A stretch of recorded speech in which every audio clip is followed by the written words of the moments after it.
All right.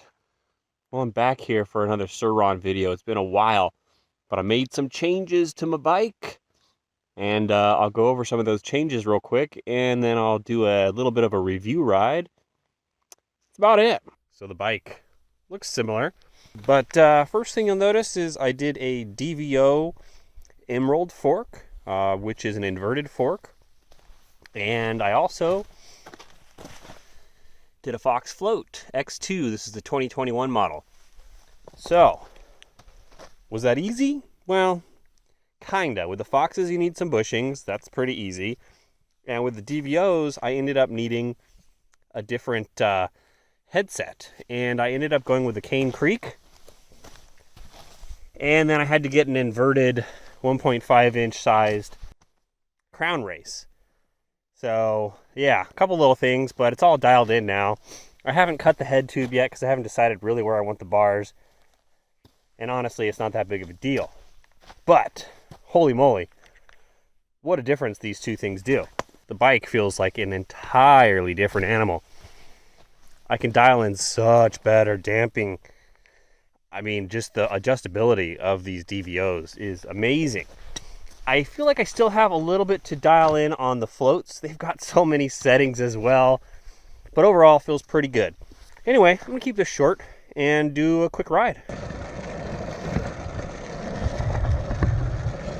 All right, this first section is incredibly bumpy, and normally I was pretty much losing control the whole time. But now I can talk. It's still pretty bumpy, and I may need to dial in the forks a little bit, maybe the off the top settings, but overall, pretty good. Anyway, once we're past this bumpy section, smooth out a bit more,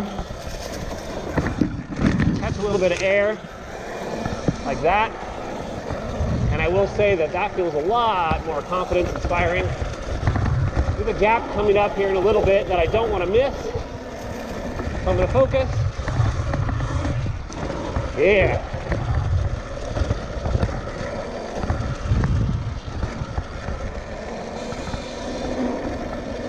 Overall, I would say I can carry a lot more speed through here than before.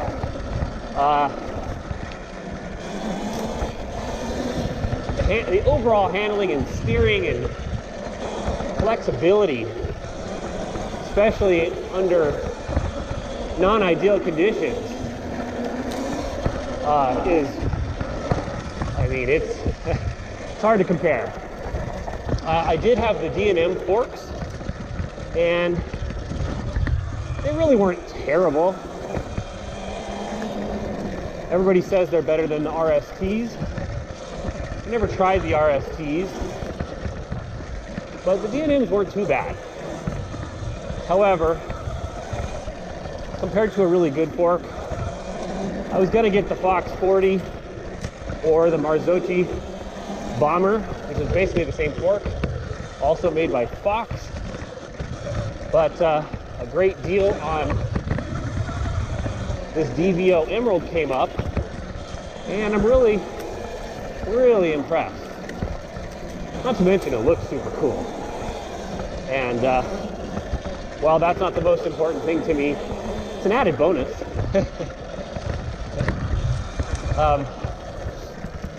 I will say the Cane Creek headset, it's okay. I really kind of liked the fatty headset that Luna sells. It's for a non-tapered style head tube. And I don't know, it just felt a little beefier than this. Could be also that, well, kind of sort of installed the bearing upside down on the bottom my first time around. So I had a little bit of play. So that's my fault. And then in my attempt to over tighten that to compensate, I blew up the bearing. So, you know, my bad.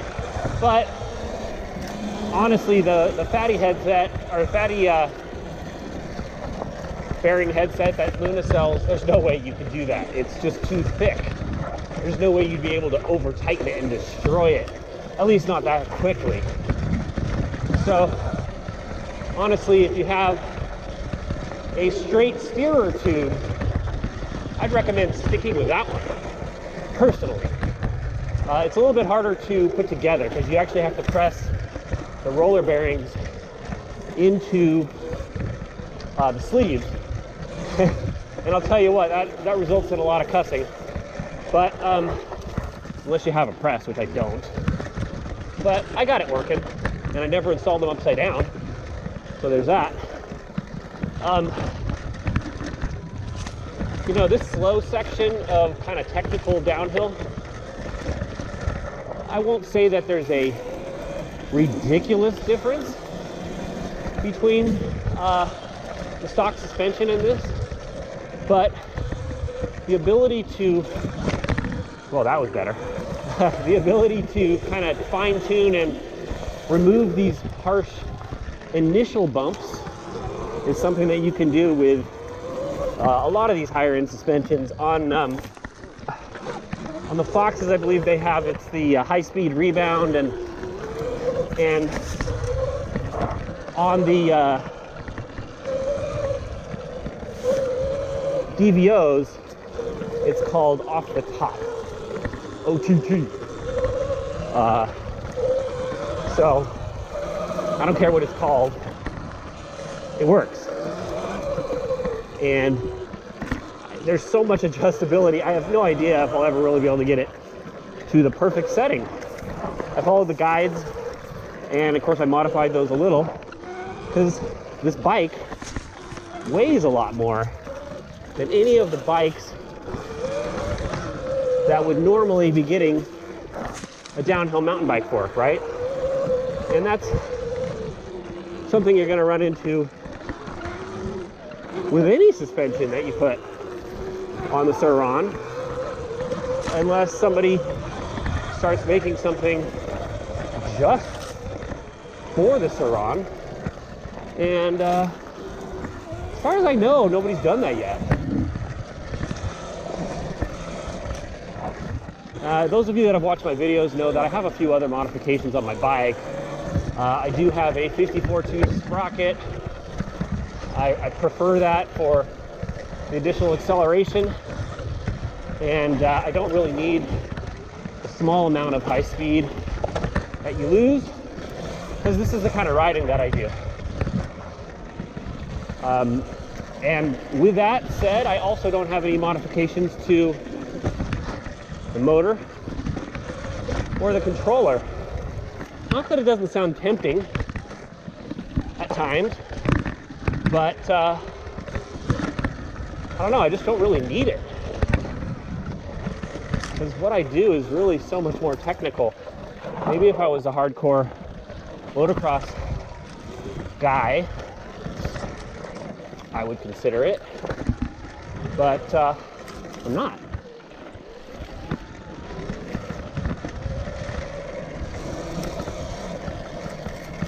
I did raise my bars up a bit from stock, and as well, I raised them up after I put these suspension on. I've got 80 millimeter Deity bars. I've also got a riser stem,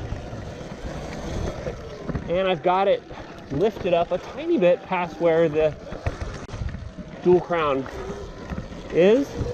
And that's because I'm 6'3", which is not a giant, but it's a fairly tall person for this bike. And well, I wanted to dial this in to fit me, because I'm the one that rides it. Other people can play on it, or they can deal with the inconveniences. I also have a rear suspension lift link that lifts the rear end about 1.5 inches.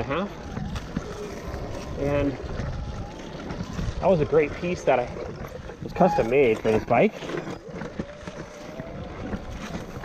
I really only did that though to kind of even out the lift that I got from the 21-inch front tire. Still running a 19 in the back, and I really don't see much reason to change that.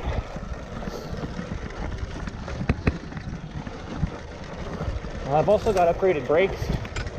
I've got the Ice Tech rotors front and rear, which means I did custom drill out the rears to fit. And I've got some Dior